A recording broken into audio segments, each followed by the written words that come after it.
من الشیطان الرجیم بسم اللہ الرحمن الرحیم الحمدللہ رب العالمین والصلاة والسلام علی اشرف الانبیاء والمرسلین سیدنا نبینا قاسم اللہم صلی علی محمد وآل محمد وآل بیتہ الطیبین الطاہرین المعصومین المسلمین اما بعد فقد قال اللہ تبارک و تعالی فی کتابہ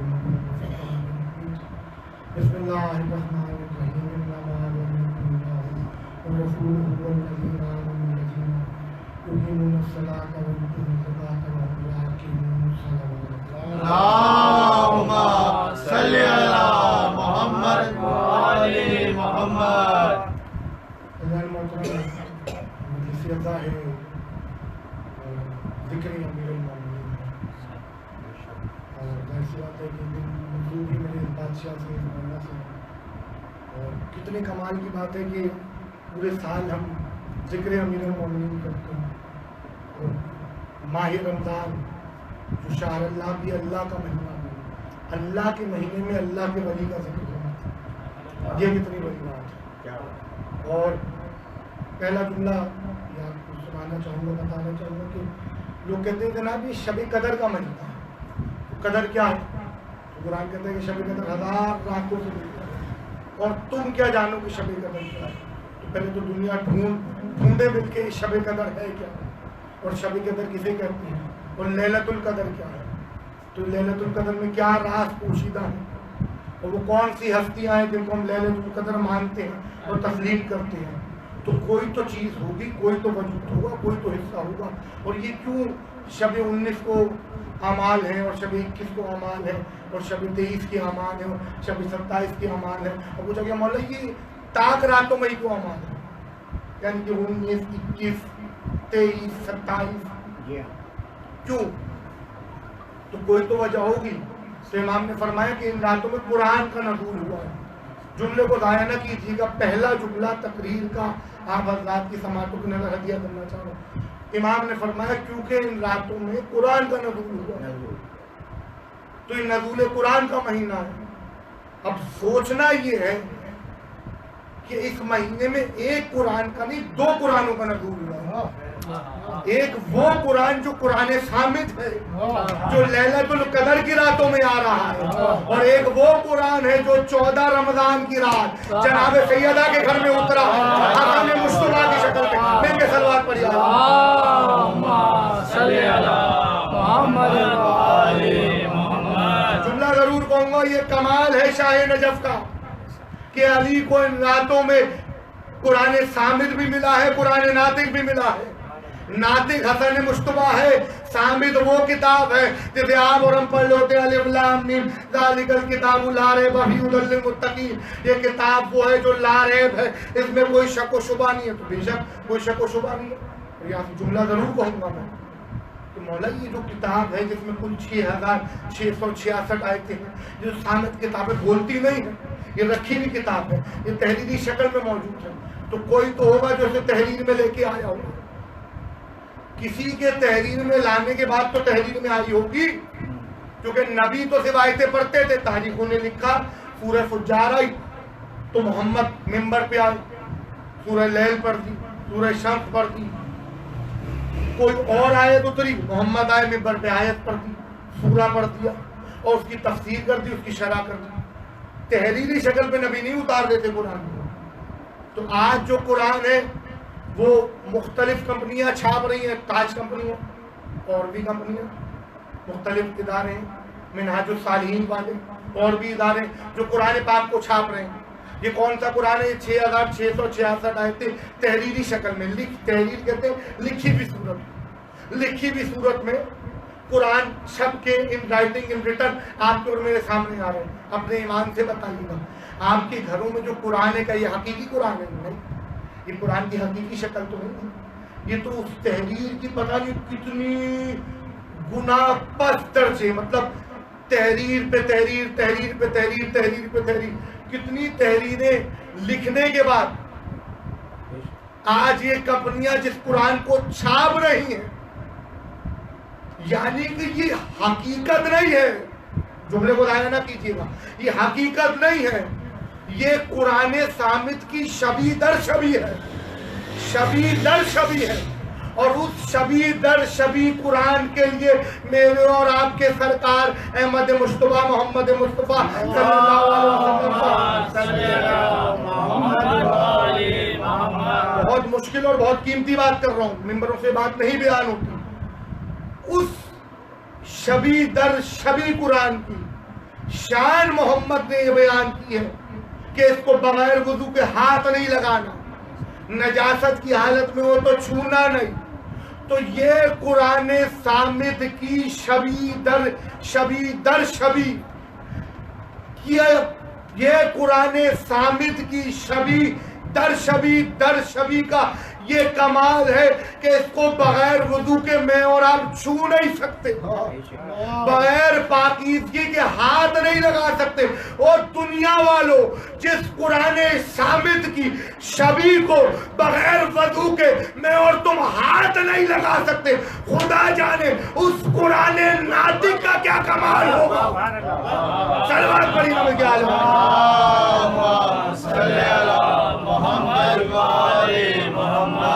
بہت بڑی بات کر رہا ہوں میں آپ سے، اللہ کے واسطے اس جملے کو سمجھیے۔ میں چاہوں خیبر خندق بہت کچھ پڑھ سکتا ہوں، مگر میں نے خود سوچا کہ کوئی مشکل بات کی جائے۔ آپ اللہ کو یہ پتا ہے کہ یہ صامت کتاب ہے، اور اللہ کو یہ پتا ہے آل محمد ناطق قرآن ہے، رہنا سرکار امیر پہ ہی ہے۔ ناطق قرآن کون ہے؟ بولیے چلے گا، علی مولا امیر، سرکار رسول اللہ، سرکار مصطفیٰ، سرکار حسین بادشاہ، امام سجاد، 12 امام 4 جماعت، قرآن ناطق ہے نا، بولتا ہوا قرآن ہے۔ میں کیسے سمجھاؤں اپنے سننے والوں کو یہ بات؟ اس صامت قرآن کی جو گھر میں رکھا ہوا ہے، جو رحیل کے اوپر رکھا ہوا ہے، اس کی یہ اہمیت ہے، جو شبیہ در شبیہ پتہ نہیں کتنی چھپائیوں کے بعد آپ کے پاس آیا ہے، کتنی تحریروں کے بعد، تحریفوں کے بعد نہیں، قرآن تحریف نہیں ہو سکتا، کتنی تحریروں در تحریر، کیونکہ شیعہ اثنا عشریہ کا یہ عقیدہ ہے کہ قرآن میں تحریف نہیں ہے۔ ہم کہتے ہیں تحریف کسے کہتے ہیں؟ جس میں ملاوٹ ہو۔ ہم کہتے ہیں اللہ کے اس کلام میں جو 6666 آیتیں ہیں، لائیو مجلس جاری ہے، شیعہ عقیدہ بیان ہو رہا ہے، اثنا عشریہ 12 اماموں کے ماننے والے، ہمارا عقیدہ یہ کہ قرآن میں تحریف نہیں ہے، یہ قرآن کی تحریری شکل ہے، تحریری شکل ہے، تحریر در تحریر کی شکل ہے، جو آپ کے گھروں میں رکھی ہے، جس کو آپ ہاتھ لگاتے، وضو کر کے ہاتھ لگاتے، بچوں کو چھونے نہیں دیتے، بیٹا وضو کرو، پاکیزگی اختیار کرو، نجس ہو تو پہلے پاک ہو، پھر اس کے حروف کو چھونا۔ تو جب صامت کی اتنی اہمیت ہے تو پھر ناطق کی کتنی اہمیت ہے۔ اب میں کوئی ایسا موقع، ایسا ماحول، دنیا کا کوئی ایسا واقعہ آپ کے سامنے پیش کرنے لگا ہوں جس میں اللہ نے صامت کو، ہائے ہائے میں قربان جاؤں، جس میں اللہ نے صامت کو، پھر کہہ رہا ہوں جملے پر غور کریے گا، صامت کو ناطق کے سامنے لا کے کھڑا کر دیا۔ اللہ کرے بات پہنچ جائے۔ کوئی تو ایسا مقام آیا ہوگا، کوئی تو ایسا واقعہ پیغمبر کی زندگی میں یا بعد پیغمبر گزرا ہوگا کہ جس میں صامت قرآن، یعنی کہ یہ جو تحریری قرآن ہے اور ناطق قرآن ایک دوسرے کے آمنے سامنے آ کے کھڑے ہوئے ہوں گے۔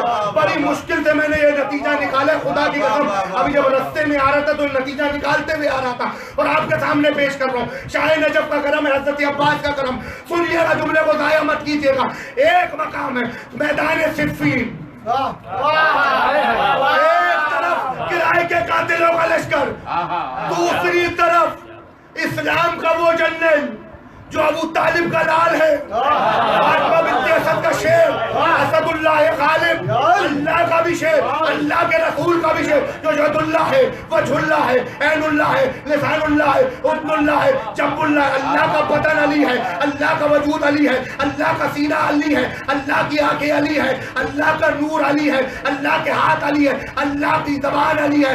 وہ عین اللہ کتاب، وہ عین اللہ قرآن جسے میں اور آپ ناطق قرآن کہتے ہیں، صفین کے میدان میں ایک طرف ناطق قرآن میدان کارزار میں جنگ کر رہا تھا، سامنے صامت قرآن آ گیا۔ مالک اشتر نے اپنے راہوار کو روکا، جنگ کو روکا، لشکر نے کہا مالک ہم قرآن سے جنگ نہیں کریں گے۔ مالک دوڑتا ہوا امیر کائنات کے خیمے میں آیا، یا علی لشکر جنگ کرنے کو تیار نہیں۔ علی نے کہا کیا ہوا مالک، کیوں نہیں جنگ کرتا؟ یہ کفر کا لشکر ہے، اس کے مقابلے واجب ہے. میں امام وقت ہو کے کہہ رہا ہوں جنگ کرو, لڑو, آگے بڑھو. کب مولا آپ کے صفین میں میدان میں آنے والے ساتھی کہتے سامنے قرآن سامت نیزوں کے اوراق پہ ہندا کی اولاد نے بلند کر دیا, ہم قرآن سے جنگ نہیں کریں گے. علی نے کہا مالک کیا ہوا, وہ سامت ہے تو کیا ہوا, میں تو ناطق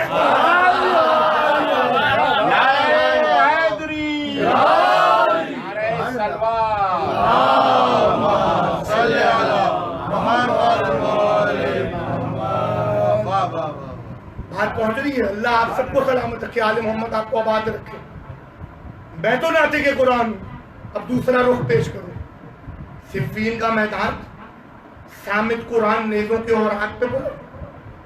مالک اشتر کا رہبار رکا, پیچھے مڑے مالک, یوں دیکھا میں قربان جاؤں مالک اشتر نہ کہیں پہ اوپر. ہر کوئی مالک اشتر نہیں بن سکتا. جملے کو دائیں نہ کیجیے, کیونکہ یہ جملہ ابھی اس لیے کرو کیونکہ مسائل میں آپ کے کام آنا ہے یہ جملہ. ہر کوئی مالک اشتر نہیں بن سکتا, اور مالک اشتر ابراہیم بن مالک اشتر نہیں بن سکتا. بہت بڑی بات کر رہا ہوں, تاریخی حقیقت بیان کر رہا ہوں. ہر کوئی مالک اشتر نہیں بن سکتا, اور مالک اشتر ابراہیم بن مالک اشتر نہیں بن سکتا. یہ ابراہیم کون ہے؟ عباس کا دوست ہے, مالک اشتر کا بیٹا ہے.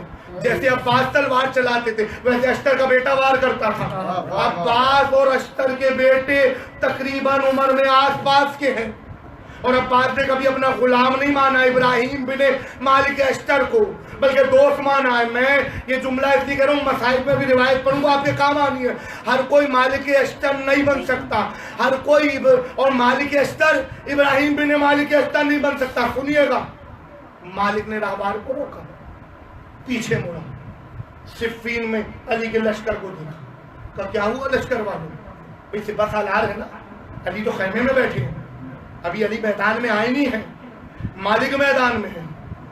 رہبار کو روکا, پیچھے مڑا مالک اشتر. کیوں نہیں لڑ رہے؟ تاریخ کی حقیقت ہے, سنیے کیوں نہیں لڑ رہے.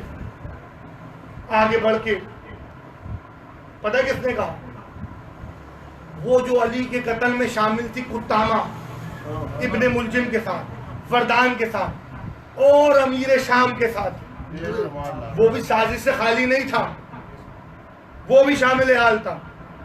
تو اس کے باپ نے آگے بڑھ کے کہا اشتر ہم جنگ نہیں کریں گے. علی بادشاہ بھی ہے مگر علی کے لشکر میں منافق بھی شامل ہیں. یہی کچھ حال ہماری بھی بھولی بھالی قوم کا ہے نا, کہ ہم اپنوں کو بھی نہیں پہچان پاتے, پرائے کو بھی نہیں پہچان پاتے. ان کو بھی اپنا کہہ رہے ہوتے ہیں, ان کو بھی اپنا کہہ رہے ہوتے ہیں. سمجھیے گا بات, یہی حال علی کے لشکر کا ہے کہ وہ مالک اشتر نے کہا کیوں نہیں کرو گے, تم نہیں دیکھ رہے قرآن نے تو اور آگ پہ بلند ہے. اشد سے کیسے کندی, کون ہے یہ؟ اشد آگے بڑھا, اس نے 10 بسے 12 بار علی کی بیعت کی, ہر بار بیعت توڑ کے چلا جاتا. اس کے اوپر مالک نے تلوار بھی اٹھائی تھی, تو جیسی مالک نے تلوار اٹھائی تو فوراً عمار کا ہاتھ کندھے پہ آئے گا, مالک کیا کر رہے ہو, علی سے بڑے ہو. مالک کی تلوار نیام میں چلی گئی تھی. عمار نے کہا تم علی سے بڑے نہیں ہو, جب یہ بیعت کرتا ہے توڑ دیتا ہے, پھر بیعت کرتا ہے پھر توڑ دیتا ہے, یہ دوسرا فرد ہے. ایسے سے کیسے کندی, یہ بھی قتل علی میں تقریباً شامل حال ہی تھا. تو اس نے آگے بڑھ کے کہا مالک تمہیں نظر نہیں آ رہا, سنیے گا, تمہیں نظر نہیں آ رہا قرآن نیزوں کے اور آپ پہ بلند ہے, ہم قرآن حکیم اللہ کی کتاب سے جنگ کریں گے. ہائے ہائے, ابھی علی کے پاس نہیں گیا مالک, شورہ آفاق فکرہ کا. کہنے گا کیا ہوا, قرآن ناطق تو میرا مولا علی ہے, یہ علی نہیں کہہ رہے, مالک اشتر کہہ رہا ابھی. اور آگے بڑھتے ہوئے رہبار کو آگے بڑھائے, اور بس 2 گز کے فاصلے میں امیر شام سے رہ گئے. بس حملہ کرنا تھا اور سر کو اڑانا تھا. مجھے اپنے ایمان سے بتائیے, ایسی منزل کسی مومن کے سامنے آ جائے کہ علی کے بدترین دشمن کے سامنے میں اور آپ کھڑے ہو اور وار کر کے سر کو اڑانا ہو, اور حکم امام کیا آتا ہے, مالک واپس آ جاؤ. ایسی پوزیشن پہ, مالک کی پوزیشن کو سمجھیے کس مقام پہ مالک کھڑا ہے. ایسے جیسے کیمرہ ہے میرے سامنے, جتنا کیمرے اور مجھ میں فاصلہ اتنا مالک اشتر میں اور امیر شام میں فاصلہ رہ گیا ہو. تاریخ لکھتی ہے 1 1.5 2 گز کا فاصلہ, اور بس تلوار چلانی تھی, سر کو اڑانا تھا. اٹھی تلوار مالک کی, ہائے ہائے میں علی نہیں پڑھ رہا ہوں, میں حسن نہیں پڑھ رہا ہوں, میں حسین نہیں پڑھ رہا ہوں, ابھی تو میں اشتر پہ رکا ہوا ہوں. یہ اٹھی بھی تلوار رکی, قاصد آیا, مالک اشتر سرکار امین نے بلایا.